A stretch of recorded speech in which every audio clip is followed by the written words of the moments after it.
Taking control of security and privacy on your iPad, iPhone, and Mac with Glenn Fleishman. This is Mac Voices. This edition of Mac Voices is supported by the MacVoices Dispatch, our weekly newsletter to keep you up on all the latest from Mac Voices. Watch or listen to Mac Voices straight from your email client. Sign up at macvoices.com/newsletter and stay up to date. Welcome to Mac Voices. This is the talk of the Apple community, and I'm Chuck Joyner. Folks, this is part 2 in a 3-part conversation with Take Control author Glenn Fleishman, who has updated and written a whole lot of new Take Control books during the pandemic lockdown. This time around, we talk about his newest book, Take Control of Securing Your Mac, as well as an update to his book about security and privacy on iPadOS and iOS itself. Let's go right back and get some wisdom from Glenn. So let's shift over to, I don't know how you want to break this down. We have Take Control of iOS and iPadOS Privacy and Security, second edition, and also Take Control of Securing Your Mac. And so I'm kind of curious, as we record this, we're recording it just a little bit after the Apple announcements today of the new MacBook and MacBook Pros. I think we have a Monterey release date of October 28th. Yes, that's right. Memory serves. That's what. So Coming soon. We have the iOS and iPadOS versions that are already out and are receiving minor updates, most of which seem to be based around security. So I guess what do we need to know at this stage of the game to keep us safe from both the stalking we're talking about, but also just general hacking and potential security issues on those devices? Well, I would say I'll start with the Mac because I think it's nice. We got a little breathing space this release. Nothing significant changed on the Mac. There are iCloud changes, as you know. There's new features in iCloud Plus, all the paid tiers of iCloud service. So if you're a Mac user, there's a few things I put in the Mac security book that's out about how iCloud Plus interacts. The Apple ID book, Take Control of Your Apple ID. The reason it's in the third edition is because of iCloud Plus and a bunch of new iCloud Plus. Because of the new features of iCloud Plus and some changes to do with recovering your account. So that had more updates that are general to all users, not just to Mac or iOS or iPadOS. But the Mac, for those of you with long memories and technical interest, remember, Apple released the APFS, the Apple filing system. They pushed that out to Mojave. Was it High Sierra? We got it for SSDs. And I think Mojave, was it? We got it for Fusion drives and hard drives, if there were any left that could run it that had a hard drive. And then Catalina split, it changed the organization. It split the volume structure. So your boot volume is really two separate volumes bound together. And then Big Sur created the immutable system volume, the signed, sealed volume that's cryptographically locked, made into a snapshot at boot time, everything possible to create this immutable system thing. Those were all big changes. And I remember each year when I'd update anything to do with that, and the Mac security book came out before Big Sur was released. So we did that in the spring and then did a big revision to encompass, the changes of Big Sur that we knew were coming. And this time with Monterey, it's it's great. It's just the same Mac system, So if you are already familiar with Big Sur, then the number of changes are almost insignificant. So the book is updated. It's now, I forget, 1.2 or something, but the release is mostly, here's a few minor things that have changed in Monterey. Here's how iCloud Plus integrates now in some places and security issues. There's a few privacy changes. Apple did some more changes. If you want to open, so Chuck, I always like to ask you questions about this because we're kind of in the same groove. And so I'm always curious what you encounter. When was the last time you had to open an unsigned macOS app and go through the whole kind of dance to do that? I don't even remember. Do you even remember? See, that's great. The other day, I had to do it for something, and I forget what it was. It was an older utility, I think. I had to dig around, though. But so, if people watching, I know if you've got not even long memories, we would often get apps that were somebody didn't want to join the developer program or that wasn't an advantage or whatever. And you'd have to go through this thing. You'd just right click the app and do open, or you double click it and it would warn you. And then Apple restricted that further and further and further. And now you've got to find the app, right click it. Like there's a whole series of steps that you have to do now. And it's become a little more complicated even in Monterey. So you kind of have to tell Apple like, yeah, I want to do this. Yeah, no, I really want to do it. Okay. And then it finally lets you launch this unsigned app. But I can only think they hardened that a little more because there must be enough unsigned apps out there that are causing people trouble that they had to add kind of a little twist and another step in the process. But I want to say that's the most significant thing I recall having to document. So you can kind of put the Mac thing out of mind. Like if you're a Mac user, if you already own the book, I want to get, the updates free. And if you are interested in the subject, it's up to date. We'll be releasing any changes that happen with the production release of Monterey, but we don't expect any because I was testing it on a very recent Golden Master, a release candidate. So it's really iOS and iPadOS, I think, where we saw significant changes. And even there, I would say, I'm going to pull up my cheat sheet here because even there, it's a lot of little stuff. So in previous versions, I felt like, especially from a privacy and security standpoint, I would be spending this huge amount of time just like picking out every little thing, and there'd be huge feature changes. And in one edition of this book, after the COVID-19 exposure notifications feature came out, we added a chapter on that because there are privacy implications and access and so forth. And then later took it out because it doesn't appear to have been used that much, and the issues around it were pretty minor. So it's kind of like people turned it on or off, but it didn't feel like the same sort of necessity. So instead of having, a chunk about that feature, we took it out, but instead, I've added a whole section on the child safety, what are they calling them? The child protection initiatives, or enhanced child protection initiatives that Apple's calling, that are not released yet, that Apple put a pause on. But I've got a chapter in the book that goes through all the things that Apple discussed that they were going to announce, and we don't know in what form they'll be out yet, but just to start the conversation and get people thinking about privacy issues.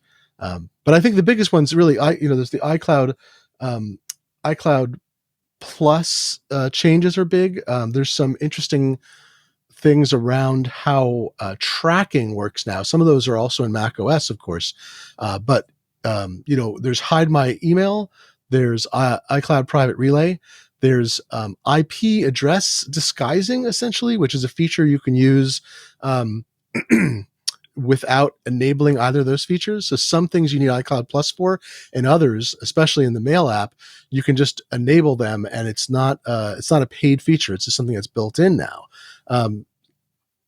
Mail privacy protection, that's the specific feature name. That's why I have my cheat sheet, because there's so much new terminology that's been introduced. I'm like, what is that thing? So I think this is one of the most significant changes. And it's so minor, but it's great. And it is in Mac OS Monterey as well, is if you enable this feature in Mail, it does two things. One is it lets you download images safely now. So before this, if you had load images set, or load media, whatever the option is, in Mail, it would you could have it turned on or off. If it was off, it loaded nothing except images that were actually embedded in the message you got. If it was on, it loaded everything, and that's not helpful, right? And I've been using PostBox for a while now, and PostBox has this great little granular thing. You can say allow from this domain. You can say allow all images to be loaded in an email address that comes from this address. So if I have a trusted person, Chuck, Chuck, you're never going to send me a malicious tracking image. So I can mark you as an approved sender when I get a message from you. And then in the future, it'll automatically load images from you. So I like that PostBox feature. But Apple took a very different tack on this. And they said, we want to not allow an email sender, whether it's an individual or a company, to be able to know much about the person's actions or anything else. So it does two things. One is if you turn on the anti-tracking feature, it prevents email messages from kind of sending back information about your IP address. So Apple effectively proxies the opening. So an email message might reference images and JavaScript and all kinds of third-party things that get downloaded from a server if load media is enabled. So what Apple does is Apple loads it through a proxy, so it can't be tracked. So no one knows where you exactly are. And Apple has these granularity controls. So it can be, you can let them know my general area, or you can let them know something more specific, like country or region, right? Things like that. But it doesn't let them know your IP address, which is great. And then the other is, you've probably seen these 1-pixel tracker GIFs that were started years ago, so that somebody sending you mail, they'd have MailChimp and all these companies use it now, but it would be like a dashboard. And I could tell, oh, Chuck opened that email message. He's opened it 3 times. In fact, I can see every time that image loads. So I know your behavior. So Apple now, if you have the feature enabled, loads all the images through the proxy all at once. So no one can be sure when or if you read it. So that hides, I guess, 2 kinds of things, right? Behavior and location. And I think those are significant. I think Apple put a lot of effort into Safari, and Safari is very resistant now to all kinds of ad tracking and location tracking and behavior tracking. And iCloud Private Relay adds even more to that if you're an iCloud Plus subscriber. But the mail privacy protection is a big low-level thing that doesn't affect your ability to read email, to see messages or images or whatever inline an email, but it preserves your privacy and your sort of in like 2 different ways that I think are great. So anyway, I think it's funny. I think that's one of the biggest features that's been added, and yet at some level it's kind of trivial too. And it's I get frustrated, I guess, with, and I don't know how to solve it. So I'm not saying there's anything wrong, but these are all really good privacy features, and they're sort of the average privacy feature. They're not the kind that if I'm a dissident or if I'm a journalist covering controversial things. This is the way every man gets, and every woman and every person gets taken advantage of. And yet they're kind of hard to explain and hard to understand. And Apple's tried to say, look, we're making you as secure as we possibly can. But if you don't get into a little bit of the geekery, then you don't understand how they're doing it or why it's so different, so good, and why it's so different from your other options out there. Well, I think this passed on the operating systems. Apple, between some of the features that are free and built into the different operating systems, thought our house alarm had gone off. It's just a truck backing up someplace. Excuse me. But this is one of the things that I think their focus has been on quiet privacy violations. So Safari has been revised so much, it blocks against a lot of sort of casual ad tracking and sort of the kinds of privacy invasions that were happening en masse. And I think Apple is moving into more discrete things. So it's like, should anyone be able to know when you read a message, where you are when you read a message, where you are at any time? Like, no. So iCloud Private Relay is similar to that in that it disassociates your location and behavior from you. It uses 2 stages. I had to put the illustration Apple provided into the book because it's a little complicated, but they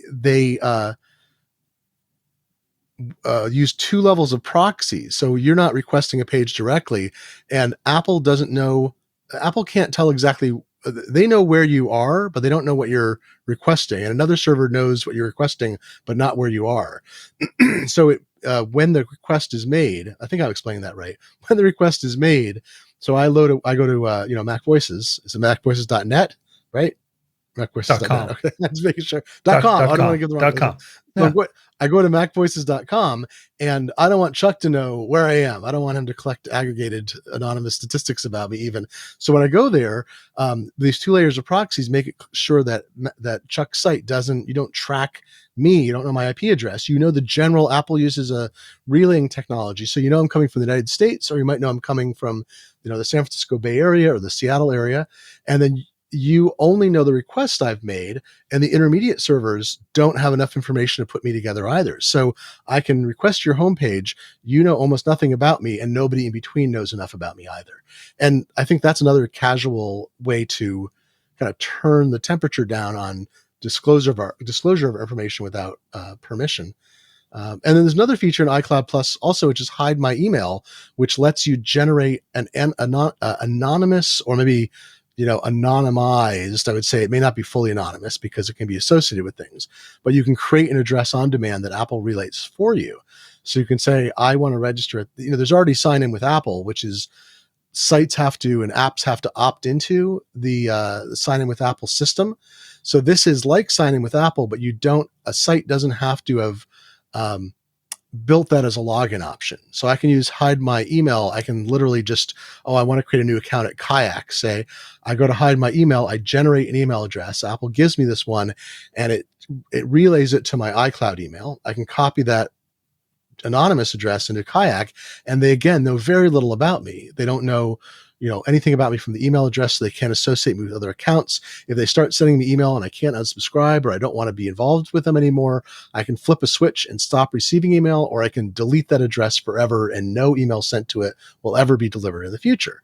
And again, just these little turns that let you make sure you're only revealing as much as you want to reveal. I don't know. I mean, unfortunately, I think you do have to dig into something like Glenn's book and have some of this stuff explained to you, because Apple does not. They're much more interested in trying to make everything as easy as they can. But I guess the good news is that under the hood, they're making a lot of this stuff very powerful and very sophisticated. And we all know that you can't have it both ways. So you either have to not understand it and trust, or you have to take a little time and dig and come to understand. So, yeah, I mean, it's the ideal thing where at some point, if I didn't have to write books, I mean, I feel sad not writing books, but if I didn't have to write them because everything was perfectly explicable, that would be better for people. Like I'd rather, but in some cases it's Apple, the feature is easy to understand. You're like, I turn this on, people can't track me. My books are often for people who want to know either how to modify the behavior a little more, or they really want to understand how it works. And there are some books I've written that have a lot of exposition because they explain the underpinnings, so you can make a more informed choice about what you're doing too. Well said. Let's get into the iOS and iPadOS discussion for just a second. Yeah. And I think this is interesting. I've had this conversation multiple times. I just had it, I guess it was last night, with a friend who wants to get specifically an aging parent who is not particularly sophisticated, an iOS device, or iPad in this case, because they understand that they are about as secure as you can get out of the box. That It's a lot more difficult for someone who doesn't understand. Don't click this. Don't click the link in that phishing email, to get taken advantage of. Yeah. Do you think? And pardon me. And that's one specific audience. I think I'm not immune, but I think I've got a pretty good eye for phishing emails and that kind of thing. But once in a while, something comes that I almost click on. So where is the security and privacy of iOS and iPadOS stand, you think, for some of those audiences? Yeah, I think that is still an area that could be improved on, because I think, if you're using, I don't feel like there's enough that warns people against that kind of attack. I think there's a lot to do. I think Apple's done a great job on the on privacy and security fronts in terms of like what information about me is leaking out. Like they have done, successively more and more work to make sure we only reveal what we want to, and that people can't infer or grab information about us. And each release is better. And on the security standpoint, they keep working on trying to make sure that their systems, you can't be hacked in, and that they increase the options and simplicity of login systems and support. So that's all great. But in terms of, and then I guess you'd say on the malware side, like iOS and iPadOS, there continue to be exploits produced for them. We saw a bunch recently, some of them that were out in the wild, but generally they tend to be very valuable, and so only used by nation state actors. And that's what we just saw in this year, several of those. So you could say, in the Mac, it's even less of an issue. So you could say maybe they're doing a pretty good job on sort of anti-malware protection. But I think social engineering, the phishing and spam, I think still remain a scourge, because so much of it is sent in private. Apple isn't scanning your email. I feel like I've got I use FastMail for my mail host, and I've got spam filtering turned on there and sort of tweaked a little bit. I'm using SpamSieve on my Mac, long running software. It's terrific. You should add it to any email program you have. I'm using PostBox, has its own kind of, AI assisted machine learning, junk prevention. That's 3 layers, and I'm still getting spam in my inbox. And I still have to evaluate some of the stuff that gets categorized into a junk folder because it's ham and it's false matches, despite having trained some of these filters for years and years. A SpamSieve filter it's been trained on, it uses Bayesian analysis, and that has been beaten by spammers because it's been trained for a decade or more that I've been using SpamSieve with this giant corpus. So that, to me, that is really the issue: is how do you provide this actually gets us a little bit to the child protection issue. Is how can Apple provide services to us that protect us against doing things that are harmful to ourselves, or in the case of children, to children, or having children be exposed to things that don't invade our privacy or take away our rights to make certain kinds of decisions. So some of the child protection measures that Apple proposed, some of the criticisms were, these are really things that a parent should have full control over, and Apple's inserting itself. And others, it was like, oh, Apple is giving parents control. But then it was, at what age do children deserve the right to privacy?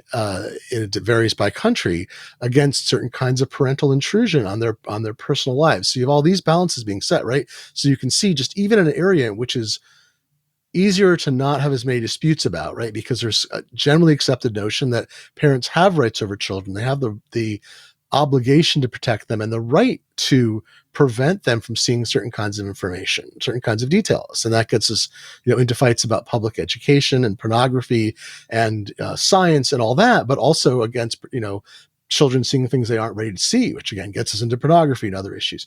So I look at that and think, well, that's a cut and dried situation at certain level. Like you can say a 13-year-old parent should control what that kid sees and has access to. So then when you say, well, what could a 30 or 50 or 80-year-old, how do you mediate that? I can see why it's a big can of worms.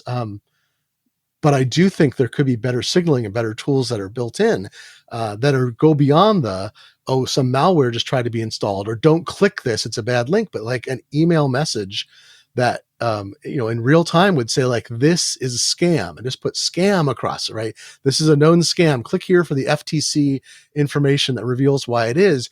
It seems like we should be at a point where that's feasible. It seems like that's something that Apple could do, but I wonder if, I don't think there's any email product from any major company or any service from a major company that's not, a antivirus company, or that's the product they make, that provides that. So I think you've pointing out it's still a big lacuna. So it's harder for someone to accidentally do something wrong, or have their accounts hijacked and so forth with the current state of Apple ID and Apple's operating systems, but it's still really easy for them to be scammed.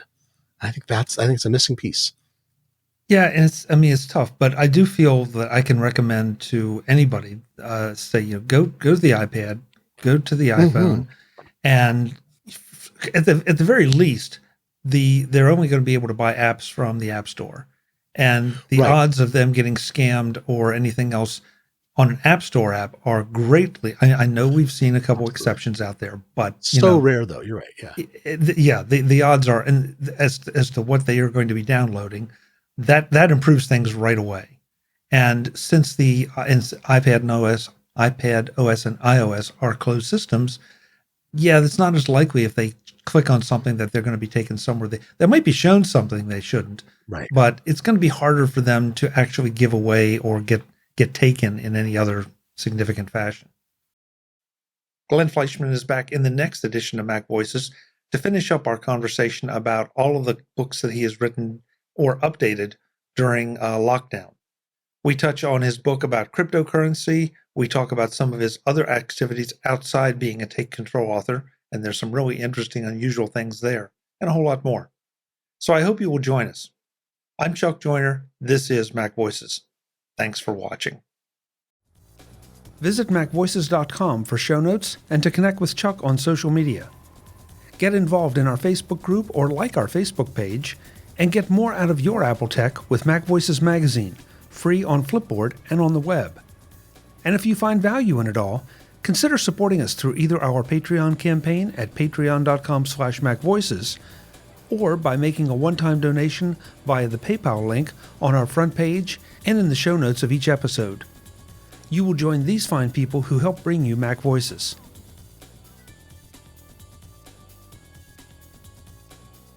Advertising handled by Backbeat Media at backbeatmedia.com. Bandwidth provided by CacheFly at cachefly.com.